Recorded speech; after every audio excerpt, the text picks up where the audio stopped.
The glass walls of Castellano Ventures reflected the Manhattan night sky like a mirror made of light, ambition, and pride.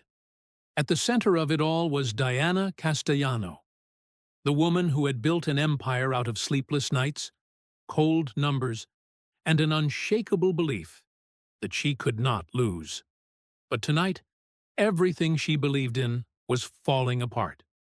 It all began with a small red warning flashing on the screen. Then another, and another. Within seconds, every monitor in the office was flooded with error messages.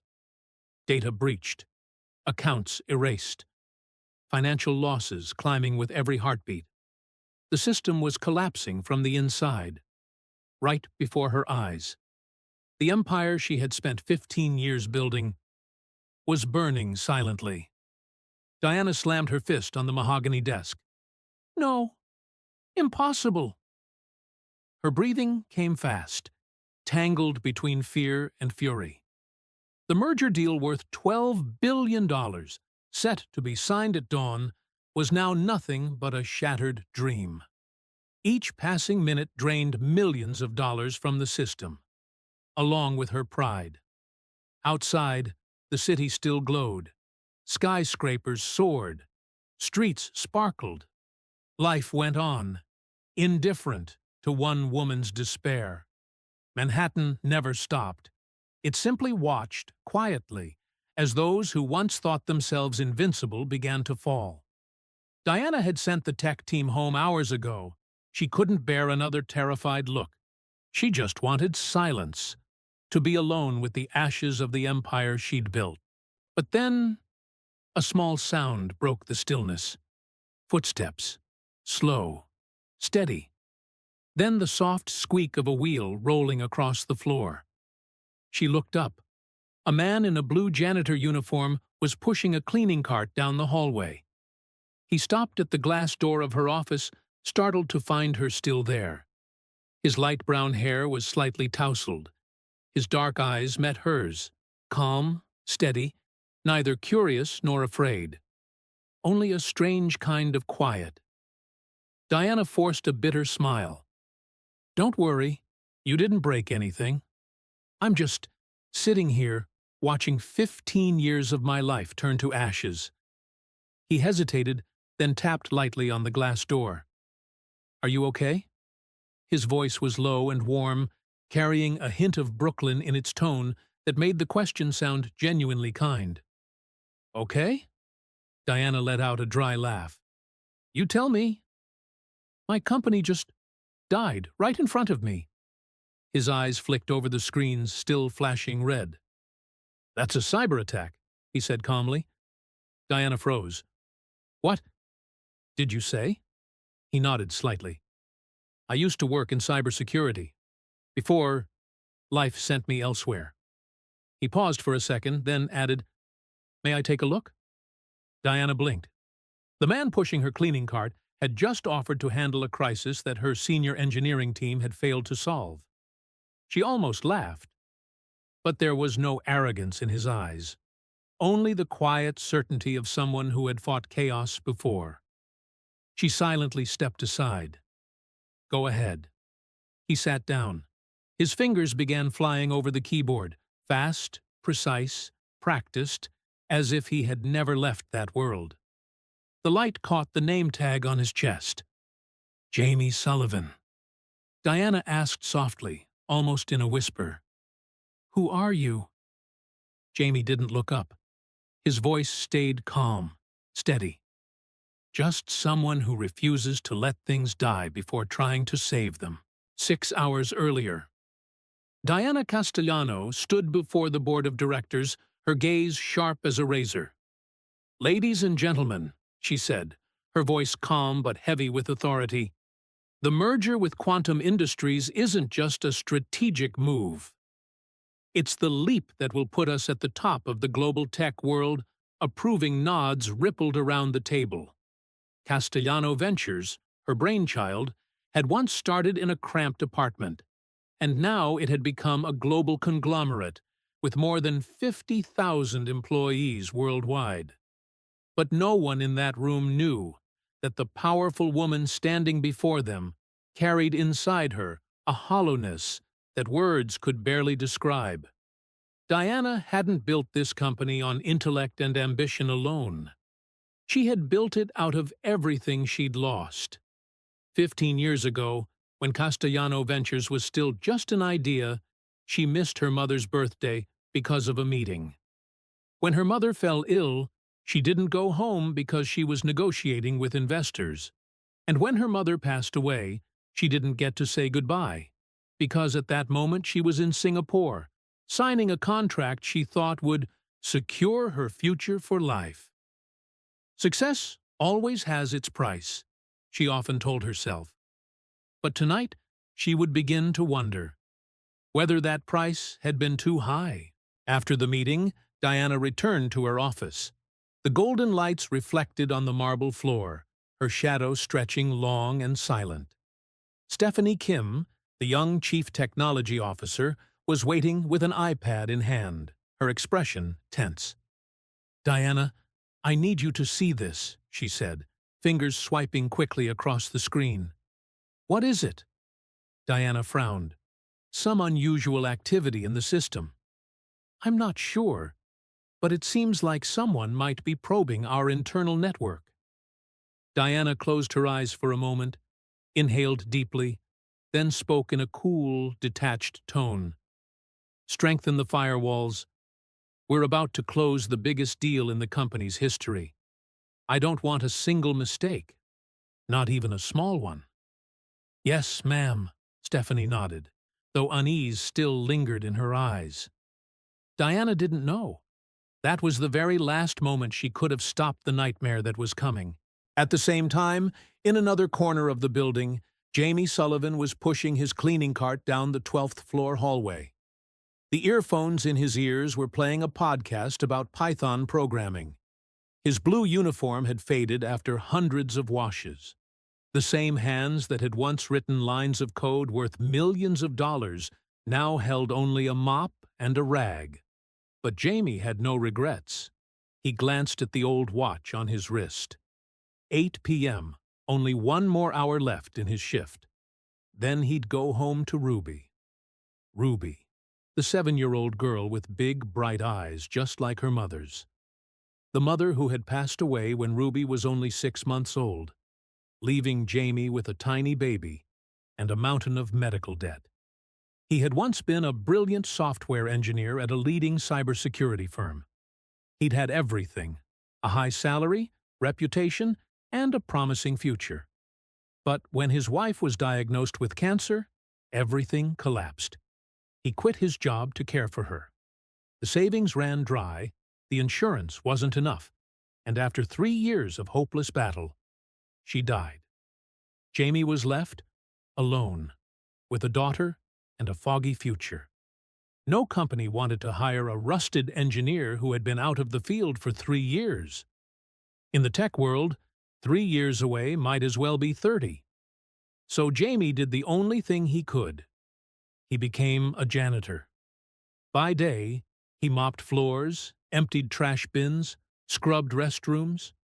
By night, when Ruby was asleep, he opened his old laptop, reading documentation and learning new programming languages just to keep his mind from rusting. He still dreamed of returning to his old profession someday.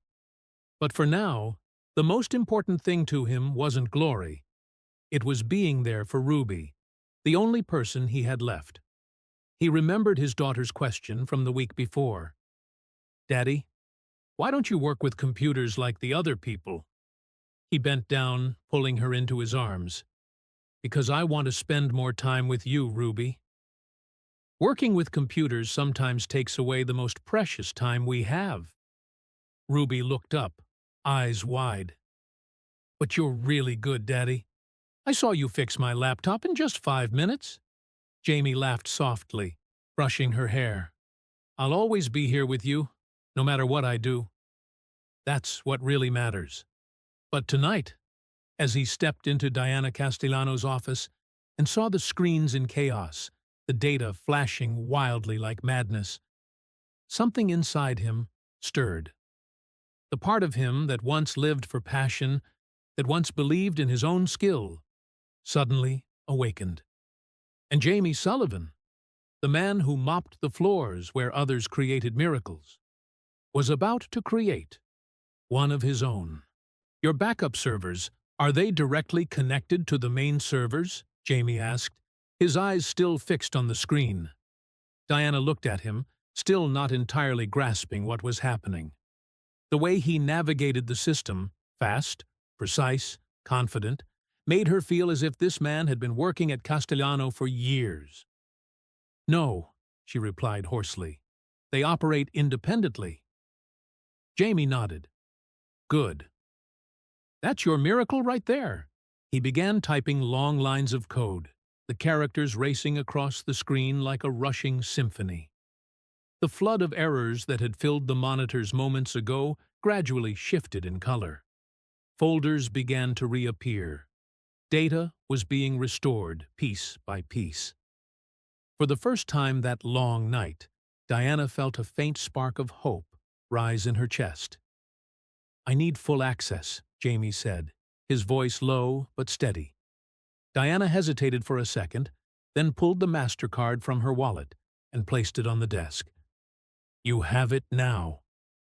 Don't make me regret this. Jamie looked up. His deep brown eyes carried a calm that was almost unsettling. I won't. But if this works, don't forget who was here with you. That quiet confidence made Diana smile, even in the midst of crisis. All right then, silent hero. They went down together to the basement. The server room Diana had once called the heart of Castellano Ventures. The air was freezing. Rows of machines stretched endlessly, their LED lights blinking like the dying breaths of a living organism. Jamie looked around, his eyes lighting up, the light of someone who had just rediscovered his purpose. We'll bring it back, he said, placing his hand on the control panel. But I'll need silence. And 6 hours. All right, Diana answered softly. For the first time, she wasn't the one giving orders. As Jamie worked, Diana stood watching in silence. He wasn't rushing, nor was he panicking. Each keystroke echoed rhythmically, like a heartbeat in the night. Time passed. The coffee went cold. The air thickened with tension and hope. 3 in the morning. The screen suddenly changed color. The red alerts flickered, then vanished completely. One folder appeared, then another, then all of them. The system began rebooting. Diana leaned forward, unable to believe her eyes. Wait, is this real? Jamie leaned back in the chair, a tired but proud smile spreading across his face. Your empire's breathing again, Ms. Castellano. It just needed a little artificial respiration. Diana laughed. For the first time in years, the sound wasn't cold. How do I even thank you, Jamie Sullivan? He shook his head, his voice gentle but firm. Don't thank me. Just fix what's broken outside the system. That'll be enough. When Dawn's first light filtered through the vents, the words appeared on the screen. System restored successfully. Diana stared at the message, silent, overwhelmed. Jamie exhaled, his eyes a blend of exhaustion and relief. Congratulations, he said quietly. You're alive again. Diana turned to him, her smile softening. No, we're alive again. When the first employees arrived that morning, they froze. In front of them sat the powerful CEO of Castellano Ventures, sharing a cup of cold coffee with a janitor, the two speaking softly amid a sea of glowing monitors. None of them knew that the ordinary man beside her had just saved the company, or that this very moment, the moment when two worlds that were never meant to meet finally did, would change Diana Castellano's life forever. If you believe that sometimes the people who walk into our lives are no coincidence, subscribe to the channel so you don't miss the next story of fate. And tell me, If a stranger appeared just when you'd lost everything, would that be a second chance? Or a test from destiny? The next morning, the atmosphere inside Castellano Ventures felt unlike anything Diana had ever experienced. People whispered as she passed by. No one knew exactly what had happened overnight, only that something monumental had changed. The servers were alive again. The data had been restored.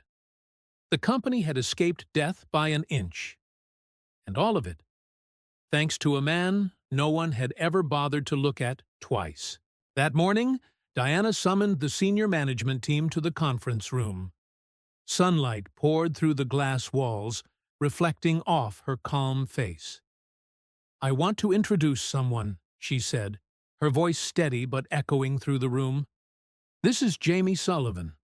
If it weren't for him, we probably wouldn't be sitting here this morning." The room fell silent. The man standing beside her, still in the same blue uniform from the night before, bowed slightly, his hands clasped in front of him. No one spoke, but their eyes said it all. Doubt, astonishment, and a hint of disbelief. Stephanie Kim, the chief technology officer, folded her arms, her tone firm. "You're saying a janitor managed to fix a system that our entire tech department couldn't?" Diana didn't flinch. "That's exactly what I said, Stephanie." She met her gaze. "Starting today, Jamie will lead our new cybersecurity division. He'll report directly to me." The room buzzed with murmurs. Stephanie bit her lip, struggling to stay composed, though her frustration was written all over her face. She didn't argue, not in front of the board, and not in front of the woman once believed to be never wrong. When the meeting ended, Stephanie followed Diana down the hallway. "You're making a mistake," she said, her voice low but brimming with anger. "You're putting your trust in someone you barely know." Diana stopped and turned. Her gaze was cool, not cruel, filled with quiet certainty. "I know what I saw, Stephanie. And I know when someone can do what others only talk about." She paused for a beat. "Jamie saved this company, and I trust him." Then she walked away, leaving Stephanie frozen in the hallway, her mind swirling with questions she didn't dare to voice. That afternoon, Jamie returned to the building. No longer a janitor, no longer pushing a cleaning cart. His new employee badge gleamed as the elevator doors closed behind him. Those who had once walked past him without a glance now stepped aside. But even as he appeared calm, Jamie knew. Every pair of eyes was on him, waiting to see if he would stumble. Diana was waiting for him on the top floor, beside the tall glass window overlooking the city. "Ready for round two?" she asked, a rare, faint smile softening the face that had always been stern. "Always ready," Jamie replied, his voice low and steady. She led him down the sunlit corridor and stopped at a small room beside her office. "Everything you need is here," Diana said. "I want you to start from scratch. Rebuild Castellano's cybersecurity system." Jamie nodded, his gaze gentle. "You don't need to thank me. Just don't lose faith when things get hard." Diana smiled, genuinely, perhaps for the first time. "I've already learned that. From you." But there was one thing Diana still didn't know. The truth about the man who had just saved her company. That night, when Jamie returned to his small apartment in West Village, a pair of tiny footsteps came running from inside. "Daddy!" Ruby threw herself into his arms, her hair loose and smelling faintly of baby shampoo. Jamie knelt down, holding her tight, feeling her warm little breaths against his neck. "Hey, Princess. What did you learn today?" Ruby proudly held up a drawing. "Teacher taught us about the planets. I drew Mars. See, it's bright red." Jamie smiled, eyes filled with pride. "It's beautiful. My girl's the best in the world." The apartment was small, peeling paint, old furniture, but every corner breathed love and resilience. Drawings taped to the walls, a few children's books, Ruby's teddy bear she hugged every night. This wasn't the life Jamie had once dreamed of, but it was the life he had chosen to keep. "Daddy," Ruby hesitated, her voice small. "Today my friends asked what you do for work. I didn't know what to say." Jamie paused, then knelt down so their eyes met. "Listen to me, sweetheart. I do a very important job. I help people keep their workplaces clean and safe. There's nothing to be ashamed of." Ruby pressed her lips together. "But I heard you talking to Miss Laura. You said you used to work with computers. Why don't you do that anymore?" The question sliced deep, small but sharp. Jamie was silent for a few seconds, then said softly, "Because when your mom got sick, I had to stay home to take care of her. And after she was gone, I needed a job that let me be with you more. Computers can wait." "But you can't." Ruby wrapped her arms around his neck and whispered, "I love you, Daddy." Jamie held her tight. "I love you too. Always." When Ruby was asleep, the apartment sank into quiet. Jamie sat alone under the desk lamp, staring at the old laptop before him. He knew what lay ahead. A second chance. A chance to return to the work he loved, to prove he wasn't outdated. But he also knew it would cost him the most precious thing of all: time with his daughter. The light from the screen reflected on his face. Weary, but resolute. "I can do this," he whispered, his voice firm as a vow. "I have to." For Ruby, the first days in Jamie's new position were anything but easy. Every morning he woke at 5, made breakfast for Ruby, took her to school, then caught the first bus to the office. At night, he came home at 7, just in time for dinner with her, reading a short bedtime story before she fell asleep. When the apartment sank into silence, Jamie opened his laptop and kept working late into the night, the blue light washing over his determined face.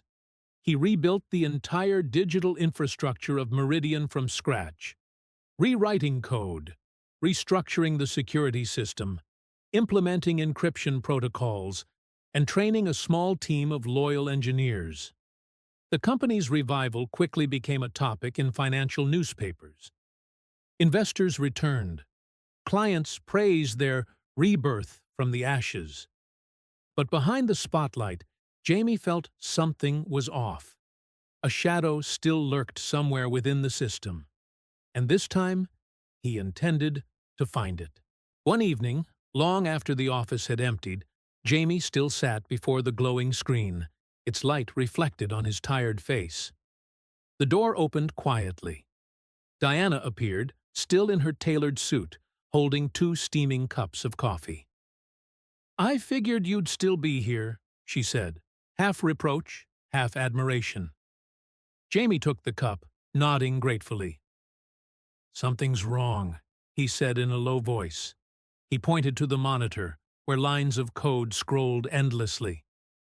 "These signatures match the old attack pattern, but now they're coming from inside our own system." Diana's face hardened. "You mean someone inside the company is behind this?" "I can't prove it yet," he replied, eyes never leaving the screen. "But someone here knows this system too well." The next day, Jamie quietly began his digital hunt.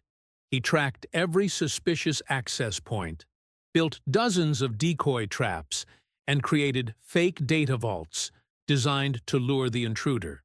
But each trace dissolved into layers of sophisticated encryption, fake proxies, and ghost admin accounts, until he noticed a repeating pattern: a device logging in late at night with administrator privileges. When he cross-checked the timestamps, one name appeared again and again: Stephanie Kim. Jamie's heartbeat quickened. He had sensed Stephanie's hostility went far beyond ordinary competition.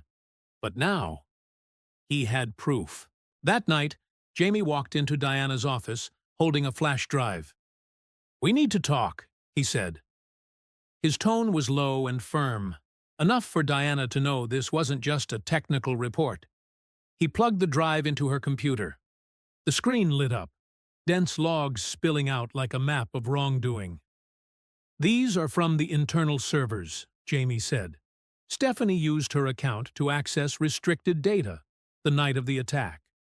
Then she wiped the access logs and rerouted admin privileges." "This is the breach point." Diana stared at the screen, speechless. "You're sure?" "Absolutely," Jamie said. "I checked the metadata." She tried to cover her tracks, but she wasn't good enough. Diana stood, pacing slowly around the room. "If this leaks, we'll lose our investors again. The board will panic. The press will tear us apart." "Then don't let it leak," Jamie replied, his voice cold. "Let her think she's still safe. Give me time to find out who she's working for." Diana stopped, looking at him, her eyes a mix of admiration and concern. "That's dangerous, Jamie." He gave a faint smile. "Trusting me that first night was dangerous too." "But you did." In the days that followed, Jamie entered a silent cat-and-mouse game. He secretly monitored Stephanie's every move, setting up honeypot systems that mimicked the company's most sensitive databases. Each time she typed a command, he learned a little more about how she operated. He barely slept. Each night was a mental duel between an engineer and a traitor. The deeper he dug, the clearer it became. Stephanie wasn't acting alone. Someone else, powerful, dangerous, was pulling the strings. Late one night, as Jamie was packing up to leave, his phone vibrated. A text from an unknown number. "Stop digging, or you'll regret it." Jamie froze. His reflection in the glass window stared back, calm but defiant. He took a screenshot, sent it to Diana, and locked his phone. Seconds later, she called. Her voice was sharp and quick. "Are you all right?" "I'm fine," he said, "but this proves we're getting close." Diana exhaled slowly. "Then we need to get ahead of them." The next morning, Jamie arrived early. As he stepped into the parking lot, something caught his eye. A small black device lying beneath his car's bumper. He crouched down, a GPS tracker. His chest tightened. Someone was watching him, knew where he went, where he lived. And worst of all, they knew about Ruby. For the first time, Jamie felt real fear. He could face any danger meant for him. But if his daughter was threatened, that was a line no one could cross. He brought the device to Diana's office. She looked at it, horrified. "We have to call the police." "Not yet," Jamie said, his voice steely. "If we do, they'll vanish. Let them think I don't know." "You're turning this into a trap," Diana realized. He nodded. "Exactly." She looked at him, her voice lowering. "Jamie, you have a daughter. What if something happens to you?" "Nothing will," he said, though his voice trembled slightly. "I'll be careful. But we can't let them get away." That night, the building was silent. Jamie sat at his desk, pretending to focus on a fake data file. Diana waited in her office, lights off, the only glow coming from the faint blue hue of the corridor. The air was thick with tension. 11:40 p.m. The security camera flickered. A shadow appeared. The door creaked open. Stephanie Kim stepped in, holding a folder, her voice far too calm to be casual. "Working late again, Jamie?" "As always," he replied without turning. "You've made quite a name for yourself," she said, approaching. "The boss's favorite." "I'm just doing my job." "Funny," she sneered. Your job seems to involve snooping into mine. She reached for the mouse. Don't touch that, Jamie said quietly, his tone calm but sharp as a blade. At that very moment, the lights snapped on. Diana stepped out of the shadows, eyes unwavering. It's over, Stephanie. Stephanie froze, her eyes darting back and forth between them.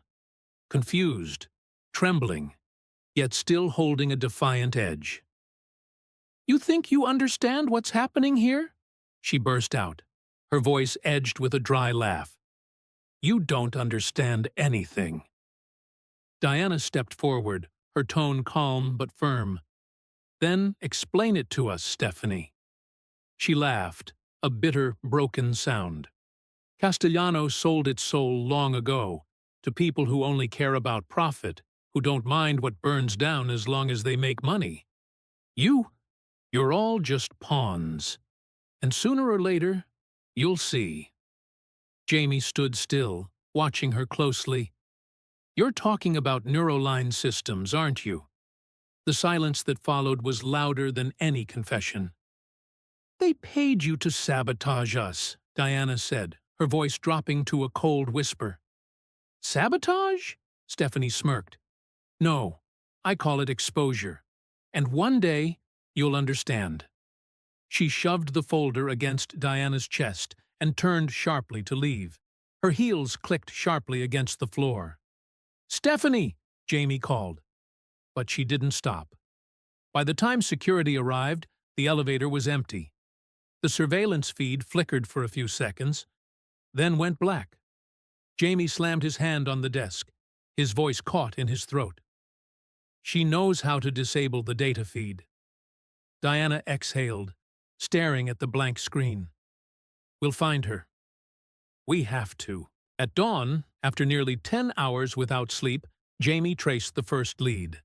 Buried deep within layers of encrypted code, he found a series of anonymous transactions, all routed to a shell company in California.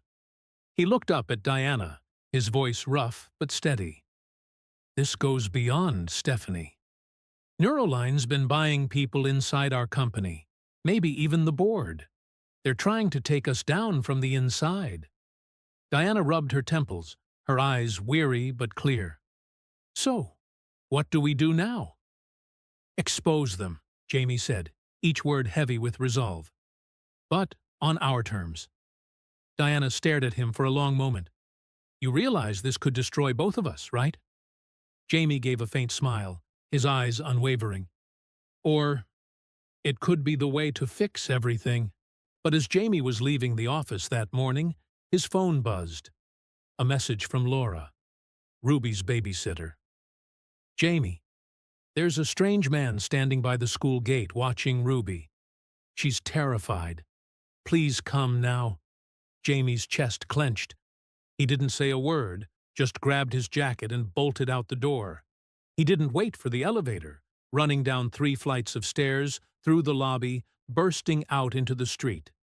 When he reached the school, Ruby was sitting in the principal's office, clutching her teddy bear, her eyes red and swollen.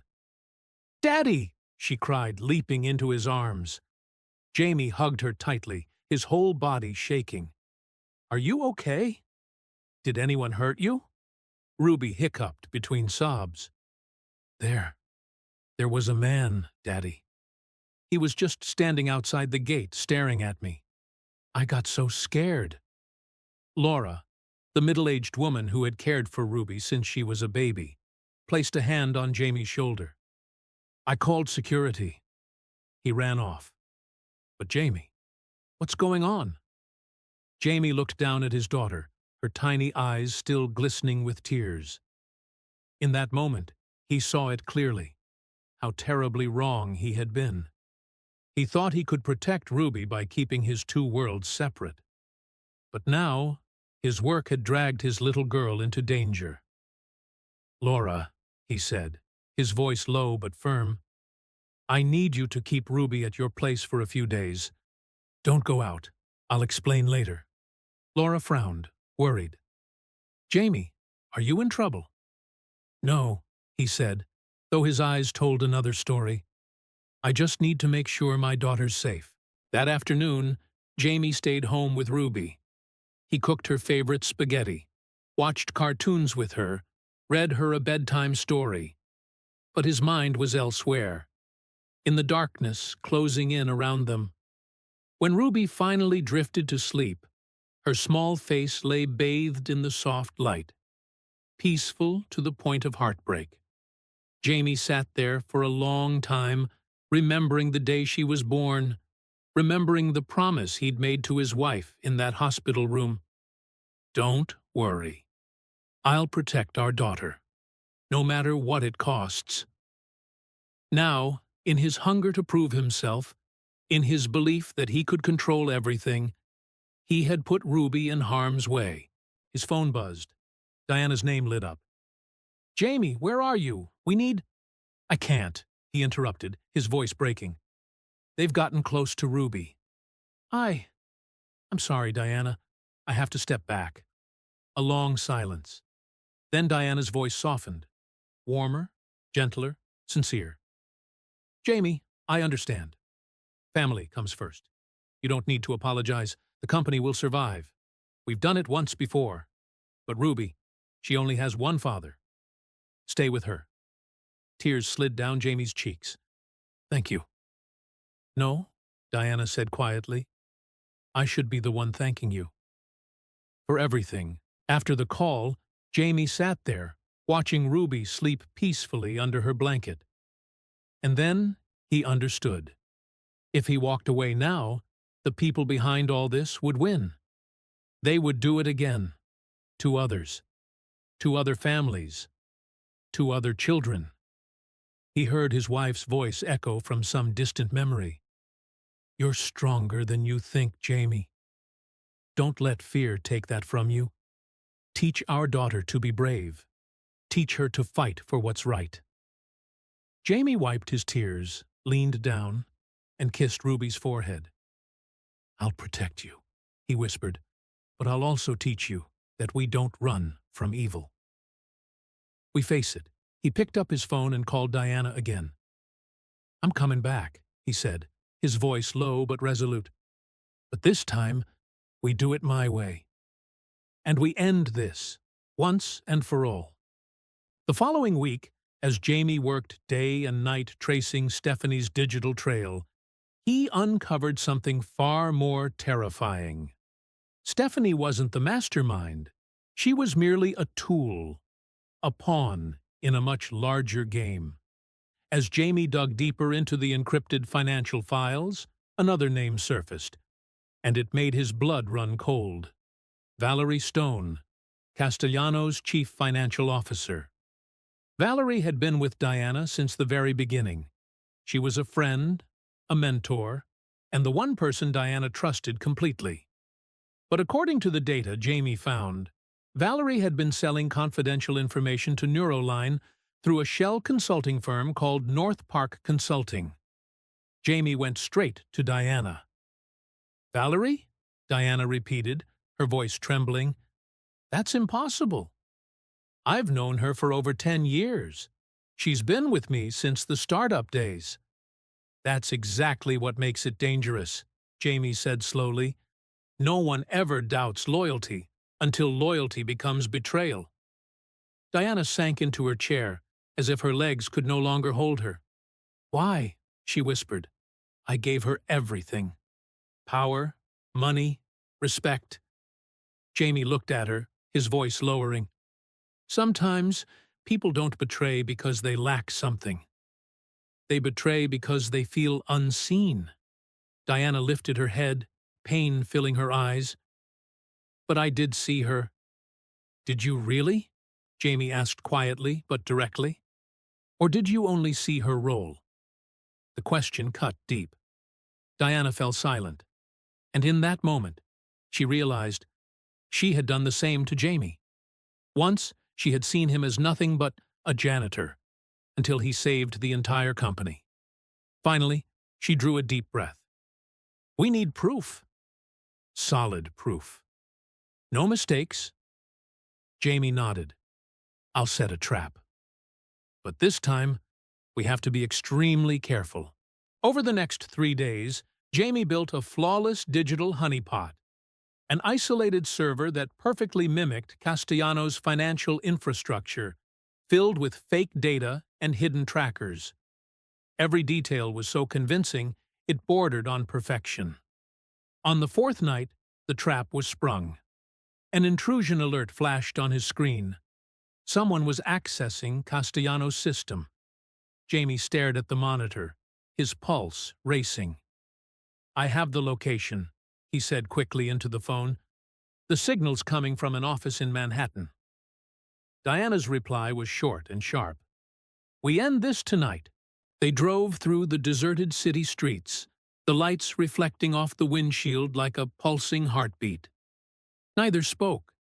The silence between them was taut, stretched thin, ready to snap. The building appeared ahead, a glowing block of glass against the dark. Jamie hooked his laptop into the building's internal network right from the lobby, his fingers flying across the keyboard. "Valerie's logging in from the top floor," he said. Diana clenched her fists. "Let's go." "No," Jamie stopped her. "We do this together." They found Valerie in a corner office, calm, composed, almost eerily serene, as if she'd known they would come. "Diana," Valerie said softly, "you shouldn't be here." Diana stepped forward, fury burning in her eyes. "You sold us out. You sold me out." Valerie smiled faintly, her gaze tinged with pity. "Is that what you think? That I'd destroy something that wasn't already rotten? What are you talking about?" "Neuroline gave me freedom," Valerie said slowly. "Something you never did." "Freedom doesn't come from betrayal," Jamie said, his voice calm but cutting. Valerie turned to him, her eyes sharp as steel. "And you, Mr. Sullivan, Castellanos' hero. Do you really think you're anything more than another pawn? When this is over, they'll forget you ever existed." Jamie's reply was quiet, but solid as stone. "Maybe, but at least I'll know I fought for something that mattered." He pressed a key on his laptop. Valerie's screen froze instantly, red warnings flashing across the monitors. "Everything you've done has been recorded," Jamie said softly. "In a few minutes, the authorities will have all the evidence." For the first time, Valerie's composure faltered. She drew in a breath, her voice barely a whisper. "You think it ends here? There are people far more powerful than you can imagine." "Maybe," Diana said, her gaze unwavering. "But tonight, it ends with you." Minutes later, federal agents entered, led by Diana's legal counsel. Valerie didn't resist. As they cuffed her and escorted her out, she looked back at Jamie, that faint, cryptic smile still lingering at the corner of her lips. "Enjoy your victory while it lasts," she murmured. "Heroes always fall the hardest." The next morning, the news exploded across every major headline. "Castellano Ventures CFO arrested for corporate espionage, linked to Neuroline Systems." The entire financial world was in shock. Investors held their breath, waiting to see whether Diana Castellanos' empire would crumble or rise again. But then, something no one expected happened. Instead of turning their backs on her, the public rallied behind Diana. They saw how she faced betrayal, not with denial or blame, but with transparency and courage. Within 24 hours, Castellano Ventures' stock value skyrocketed. A crisis that could have destroyed the company had instead become the foundation for a new beginning. But for Jamie, the victory was far from sweet. In the weeks following Valerie's arrest, he returned to his usual rhythm. Still arrived at the office on time. Still spent long hours at his desk, building the strongest cybersecurity team in the industry.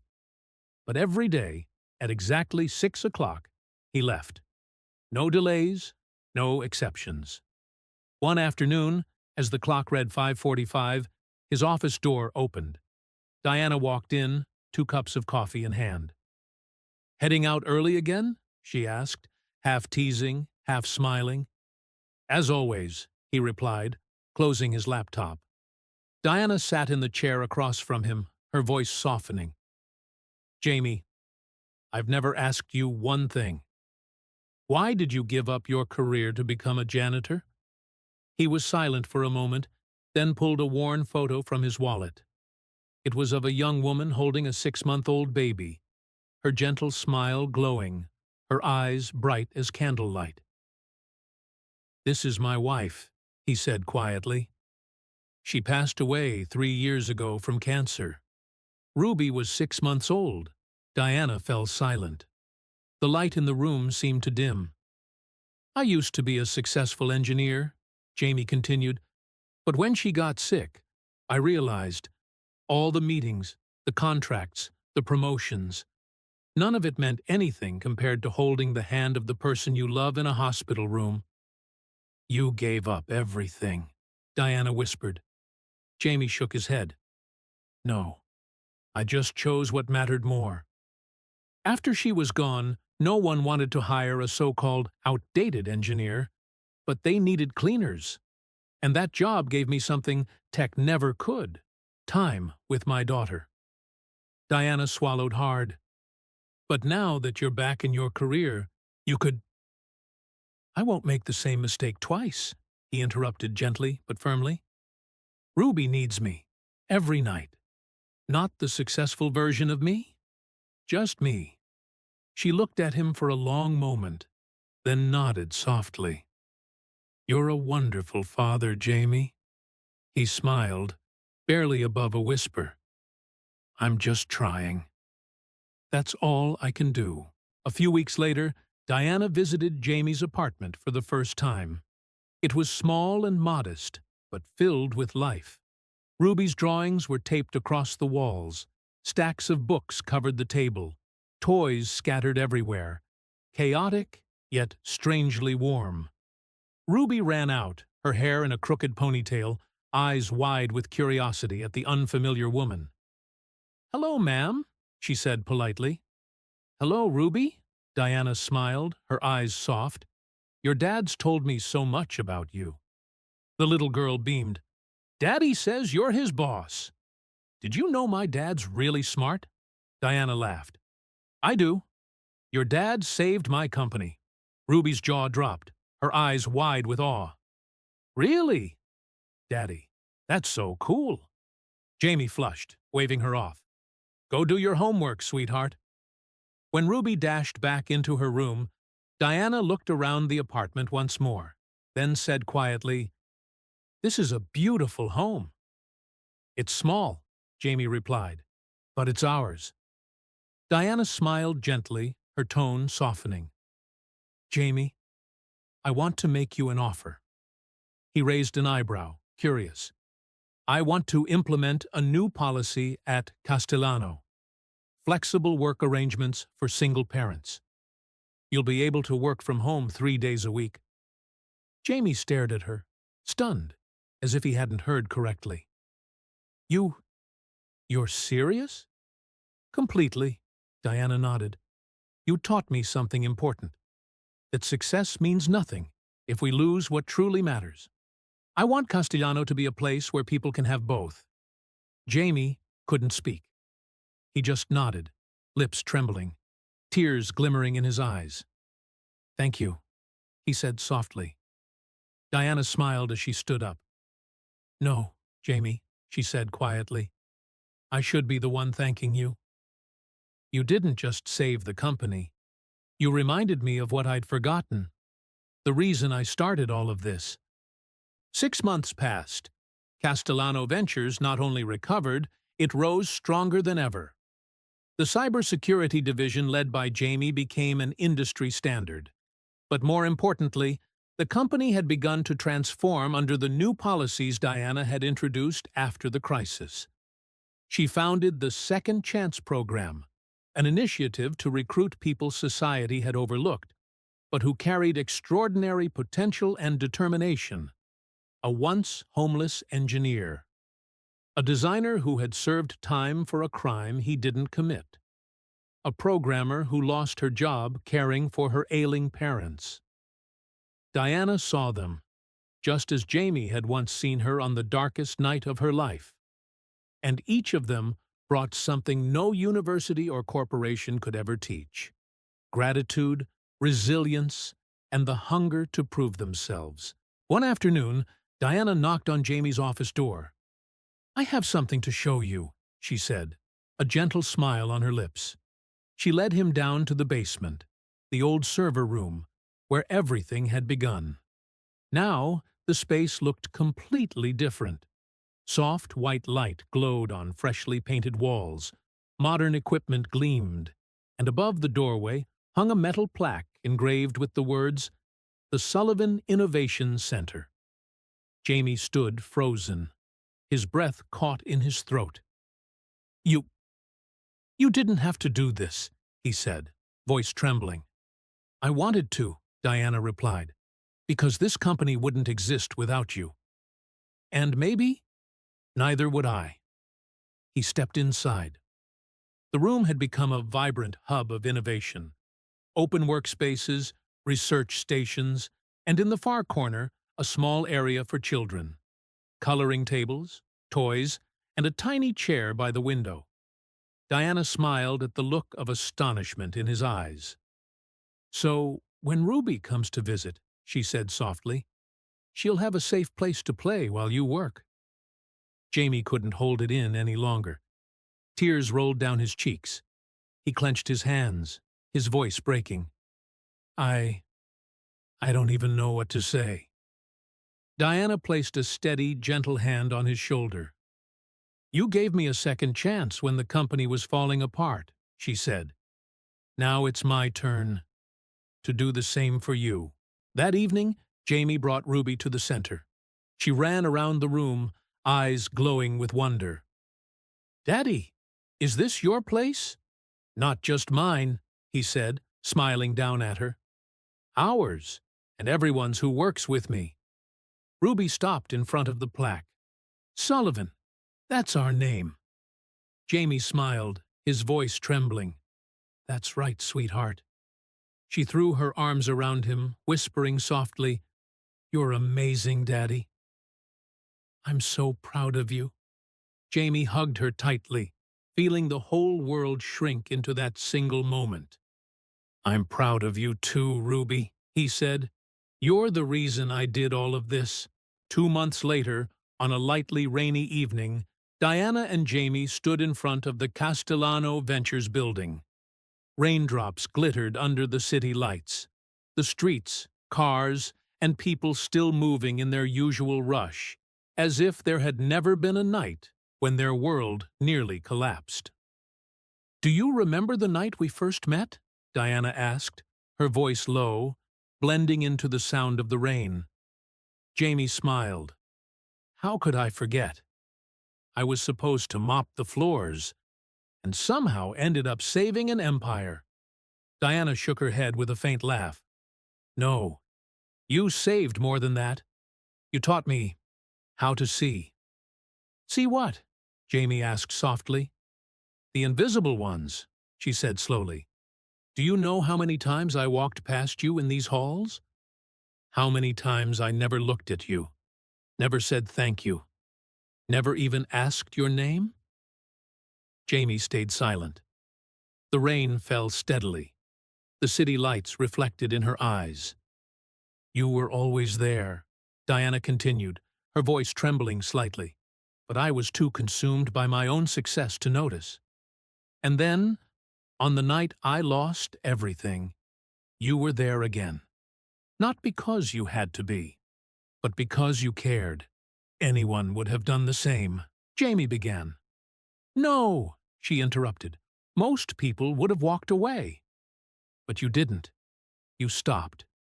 You saw someone who needed help, and you helped. Not for praise, not for recognition, just because it was the right thing to do." Just then, a homeless man pushed an old shopping cart past them, his clothes soaked through. Diana looked after him, then suddenly called out, "Hello there." The man looked up, startled. Hello? I'm Diana," she said gently. "Are you hungry?" The man blinked, voice shaking. I don't know what to say." "You don't have to say anything." Diana smiled, handing him a business card. "This is my company's address. We have a program for people who need a new opportunity. If you want to, come see us." He took the card, his hands trembling, tears mixing with the rain. "Thank you. Thank you so much." As the man disappeared into the rain, Jamie turned to her. "You've changed," he said. "No," she replied softly, her gaze distant. "You taught me to see. And now, I can't stop seeing." They found a small cafe nearby to wait out the rain. Raindrops tapped gently on the glass roof above. Diana stirred her coffee slowly, then said in a quiet voice, "Jamie, I've been thinking a lot about Valerie." "About her?" "The night we caught her," Diana said, her eyes unfocused. "She told me, 'You saw him after one night. I was here 15 years, and you never saw me.'" Jamie stayed silent, waiting. "And she was right," Diana admitted. "I never really saw her. I only saw her title, my CFO. I never asked how she was doing, or if she was happy. I took her loyalty for granted." "You can't keep blaming yourself," Jamie murmured. "But I can learn from it," she said firmly. "Valerie was wrong to betray us, but I was wrong too, for not seeing her. Both can be true." Jamie nodded slowly. "So what will you do next?" Diana looked out through the glass, where streetlights blurred in the rain. "I'll keep seeing," she said. "Every person in this company, every person out there. I'll never forget that everyone carries a story, a pain, a dream." A few weeks later, Diana stepped onto the stage of a major international tech conference. Hundreds of CEOs, investors, and journalists sat below, watching her intently.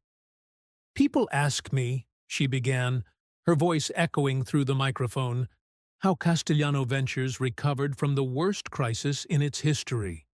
She paused, scanning the room. "They think it was strategy, or technology, or money." Then she smiled, a rare, genuine smile. "But the truth is, we were saved by someone most people never see. A single father, once a janitor, quietly raising his little girl. A brilliant engineer the world had forgotten." The hall fell utterly silent. "Jamie Sullivan taught me the greatest lesson of my life, that the invisible are often the strongest. They're the ones who've been knocked down but still get up. The ones who've lost everything but still give. The ones who don't need the spotlight to do what's right." Her voice trembled slightly. "So I want to leave you all with a challenge. Look, truly look, at the janitor in your building, at the barista downstairs, at the person sleeping on the sidewalk. They're not invisible. We just haven't been seeing them." The audience erupted into a standing ovation. But Diana didn't look toward the front rows filled with tycoons and executives. She looked toward the back of the hall, where Jamie stood with Ruby, their hands clasped, both smiling brightly. The stage lights reflected in their eyes. And in that moment, Diana knew. This was no longer the story of a company. It was the story of people who had finally been seen, 2 years later. The lives of both Jamie and Diana had changed in ways neither of them could have imagined. Castellano Ventures was no longer just a leading technology company. It had become a symbol of humanity. The Second Chance program that Diana had founded had now employed over 500 people once forgotten by society. Reformed ex-convicts, single mothers, engineers who had lost everything to misfortune. They weren't just working. They were finding themselves again. Jamie was no longer the quiet man bowing his head in a blue janitor's uniform. He was now the director of cybersecurity and a mentor to dozens of young employees, people struggling to find balance between career and family. And Ruby, the little girl who once drew a red Mars on a sheet of paper stuck to the fridge, had grown, more mature, confident, and bright. She was growing up in a world where kindness mattered more than success, where adults weren't too busy to listen, and where family was always the first refuge. One evening, when the Sullivan Innovation Center was lit only by the warm glow of the last few computer screens, Diana walked in. Ruby sat in the children's corner, coloring her newest drawing. Jamie was at his desk, eyes fixed on streams of code running across the monitor. "Hey," Diana called softly. Jamie looked up, smiling. "Hey there. Coffee or code?" "No, not work this time." She sat down beside him, looking a little uneasy, something rare for a woman who once silenced entire boards of directors with a glance. "You know," she began slowly, "when I founded Castellano, I believed success meant never needing anyone. That strength came from standing alone." Jamie tilted his head, listening. "And now?" Diana smiled, her gaze softer than ever. "Now I know. Real strength comes from knowing when you need others. You gave me more than a company saved, Jamie. You gave me a lesson in compassion, in truly seeing people." And in caring, Jamie looked at her, warmth in his eyes. "You taught me too, Diana. You taught me that second chances are real, and that the past doesn't define who we are." They sat in silence for a moment. Only the soft sound of Ruby's pencil could be heard from the corner. Diana spoke again, quietly. "Jamie, I don't know where we'll go from here, but there's one thing I'm certain of." She paused, searching for the words. "I want you in my life. Not just as a colleague, but as a friend, as family." Jamie met her eyes, smiling. "I feel the same," he said gently. "Family isn't just blood. It's the people who make us the best version of ourselves." Just then, Ruby ran up, waving her drawing. "Daddy! Miss Diana! I finished my picture." She held it up proudly, a drawing of 3 people, a man, a woman, and a little girl, standing in front of a glowing building, the sun shining above them. "This is us," Ruby said, beaming. "My family." Jamie and Diana looked at each other, smiles breaking through tears. "That's right, Princess," Jamie whispered, wrapping Ruby in his arms. "This is our family." The story of Castellano Ventures and Jamie Sullivan quickly spread beyond the borders of the United States. It became a symbol of redemption, faith, and the power of quiet courage. Investors called it the miracle of recovery. But for Diana and Jamie, it had never been about numbers. It was about learning to trust again, about learning to truly see the people society had once overlooked.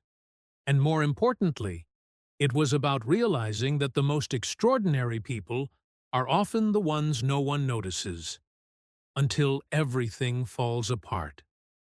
That night, as they stepped out of the building under a light drizzle, the city lights reflected in the puddles like 1,000 fallen stars. Diana turned to him with a soft smile. "You know," she said gently, "I don't think miracles come from the sky. They come from people who refuse to give up." Jamie looked at her, his voice low and warm. "Then you're the only miracle I'll ever need." Ruby held both their hands, skipping through the rain, her laughter ringing bright in the glowing city night. And in that moment, for the first time in many years, the 3 of them felt something no amount of money could ever buy. They were seen, they were loved, and they belonged. Do you believe that sometimes it's the smallest people who can change the world? How did this story make you feel? Surprised, moved, or inspired? If you felt something stir in your heart, type 100 in the comments to let me know you too believe in second chances. Tell me where you're watching from, and share this story with someone who needs to be seen. Because sometimes, all it takes is one person who truly sees you to change everything.